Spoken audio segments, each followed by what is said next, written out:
Hi there, I'm Lewis Foster, a journalist in the Manx Radio newsroom. Thank you for choosing this edition of Newscast. Tynwald has approved changes to how the island's minimum wage is calculated and reviewed. It means any future alterations to the rate of pay will be based on Isle of Man median earnings, while a previous commitment to align the rate with the living wage will be abandoned. Enterprise Minister Tim Johnston says that goal, set back in 2021 to be achieved by 2026, created challenges. But during the debate, there was criticism from a number of members about this move. Despite that, as we heard, it has been approved. Phil Gaughan, Manx Radio's political correspondent, has been speaking to Treasury Minister Allinson and Speaker of the House of Keys Juan Watterson, who also chairs the Select Committee on Poverty.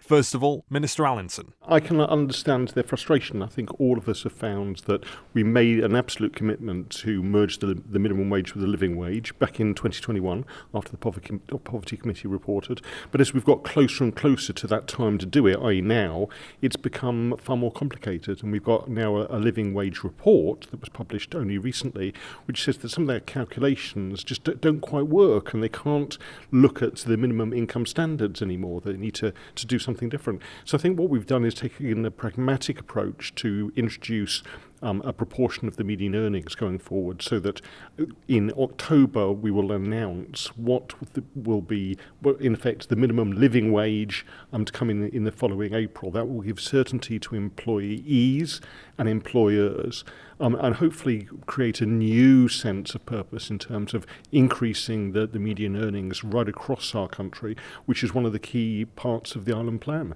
But it has got far more complicated. What looked like something being quite simple back in 2021 has obviously been overtaken by a whole range of aspects in terms of increased prices, increased particularly in housing prices as well. And so we're responding to that, but also trying to absolutely ensure that people who work on the Isle of Man get a decent wage so they can enjoy living on the Isle of Man. And I guess that's where the other side of this debate comes in. I mean, the very reasonable suggestion I thought that Mr. Speaker, I think, made most forcefully was that actually basing your living wage or minimum wage on how many people get paid various different amounts of money isn't as relevant as basing it on how much it actually costs people to live on the island. The suggestion, certainly from that side of the argument, is that minimum wage and living wage is a calculation that's made just the same as median wage is made.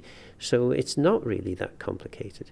The issue with the living wage is it's based on all sorts of different households, whether you've got children, whether you haven't, whether you're retired, whether you're not.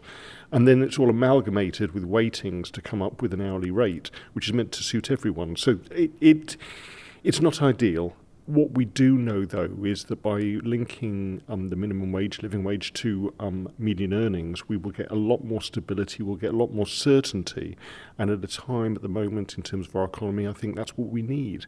What we will have is not some of the sudden swings we've had in terms of minimum wage, living wage in the past. Remember, during COVID, the minimum wage didn't go up at all for 2 years. And actually, that wasn't that was a good idea at the time, but has had legacy issues now. So by linking it to median earnings, I think we'll have a lot more stability, and hopefully we can then grow the economy for the benefit of everyone. So are they wrong in saying it's not complicated to calculate the living wage? It is complicated to calculate the living wage. The basket of goods changes. We peg the way we process the living wage with how it's done across, but with minor differences in terms of housing. For instance, single people and couples without children are judged to be in private rental, but anyone with children are judged to be in social housing. Well, that's not always the case. There is some increases attributed to the cost of getting on and off the island, but otherwise we follow very much a UK process. And in the UK and here this year, they found that there was a significant increase in their calculations, and they're looking at it again.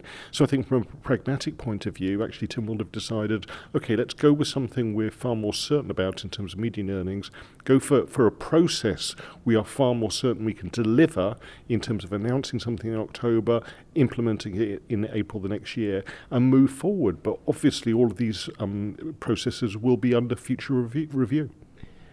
And your colleagues who effectively seem to have been whipping up the masses in relation to all this and suggesting that those who didn't support Mr. Speaker's amendment to actually base the minimum wage on the living wage, as had been the original intention of Tynwald, that the suggestion is in some way that those who voted against were heartless skinflints and only interested in the rich people and not the poor. Yeah, I'm disappointed, to be honest with you, that we couldn't rely upon the calculations of the living wage to deliver what Tynwald wanted, because of that uncertainty, because of the way the calculation's been done, particularly this year, and also because of the effects that might have on the economy, particularly in those parts of the economy, such as the hospitality sector, which are struggling at the moment. I think what we've done, though, is come up with a far more pragmatic way of making sure that people on low income get a decent pay increase year on year and know about it in advance, and that their employers also know about it in advance and can factor that in.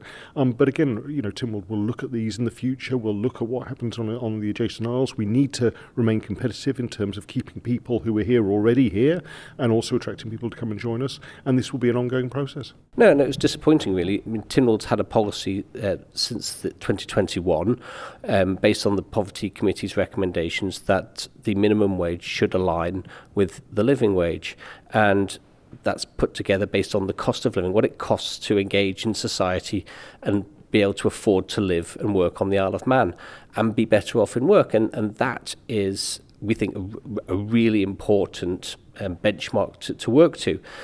That's why I put down the amendment that I did, to maintain that link with the living wage and the minimum wage. Government's decided to move away from that, and I think that's a retrograde step. In reality, though, I guess what government is looking for is something that's relatively easy and simple to benchmark, and I imagine that what they've come up with isn't going to be that far off what you would have ended up with had you done a more complicated calculation and followed the route that you were talking about. Well, it's fortunate that at the moment the figures don't work out too much different. And the figure that government is coming out with is 98% of the figure that the living wage comes out with. But the living wage is now well established. It's a well established formula. It's something that is understood. It's produced annually. It's produced according to a timetable, just like the living wage. So just like the average wage calculations and the median wage calculations. So it's no more or less complicated, and they're still going to be producing the living wage reports. So I don't particularly buy the argument that it's simpler. What it does do is it divorces the minimum wage from the cost of living on this island, and that's the big schism that I'm worried about going forward. And of course that's what you would imagine a living wage, or indeed the minimum wage, should be addressing. I mean, knowing that you get a percentage of the median wage of people working on the Isle of Man probably isn't as relevant as knowing that you're going to have a wage that is sufficient to cover the costs that you incur on a daily basis. Yeah, and it doesn't matter to people whether they're getting 66% of the Joneses. What matters to people is, can they afford to put the essentials on the table? Can they afford the roof over their head? And can they afford their phone utilities? They're the sort of things that really matter to people. That's why the living wage calculation is far more important than a percentage of the median wage. I mean, you and I both know that these sorts of things are often thrashed out in advance of getting to the Tynwald sitting. Has there been any attempt to talk to government to say maybe we should try and do this in a different way? Well, yes, but this is a narrative that goes back to the foundation of the Select Committee on Poverty in 2018, the recommendation in 2021, that the evidence is in there for this, and they tried to reiterate that evidence yesterday without sort of labouring the point. So the government has made an active decision to move away from that methodology, and I think that's a retrograde step. Thank you for making it to the end of the Manx Radio Newscast. You are obviously someone with exquisite taste. May I politely suggest you might want to subscribe to this and a wide range of Manx Radio podcasts at your favourite podcast provider, so our best bits will magically appear on your smartphone. Thank you.